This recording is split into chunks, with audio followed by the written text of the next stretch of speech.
Meenakshi Ammal Dental College and Hospital, Madurai, Chennai, ranked number 2 in Tamil Nadu by IIRF. Vikravandi தொகுதி இடைத்தேர்தலில் போட்டியிடும் திமுக வேட்பாளர்களின் அறிமுக கூட்டம் மற்றும் செயல் வீரர்கள் கூட்டம் விக்கிரவாண்டியில் நடைபெற்றது.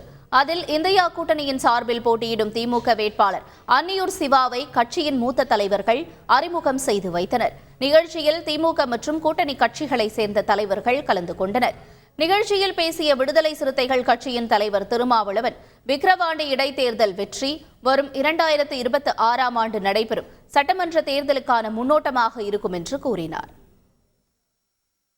தென்னிந்தியாவிலே கேரளாவில் கூட ஒரு இடத்திலே பிஜேபி ஒரு நடிகரை நிறுத்தி வெற்றி பெற்றுவிட்டது. கர்நாடகாவிலே 9 இடங்களில் வெற்றி பெற்றிருக்கிறது. ஆந்திராவிலே 3 இடங்களில் வெற்றி பெற்றிருக்கிறது.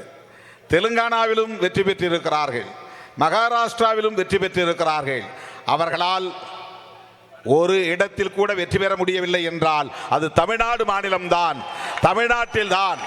தேர்தல் முடிவுகள் வரட்டும் பாருங்கள், தமிழ்நாடு முழுவதும் தாமரை மலரப்போகிறது என்று சொல்லிக் கொண்டிருந்தவர்கள் எல்லாம் எங்கோ ஒரு ஓரம் போய் உட்கார்ந்து விட்டார்கள். இந்த இடைத்தேர்தல் வெற்றி 2026 சட்டமன்ற தேர்தலுக்கான ஒரு முன்னோட்டம் என்பதை நாம் நினைவிலே வைத்துக் கொள்ள வேண்டும். Meenakshi Ammal Dental College and Hospital, Madurai, Chennai, ranked number 2 in Tamil Nadu by IIRF.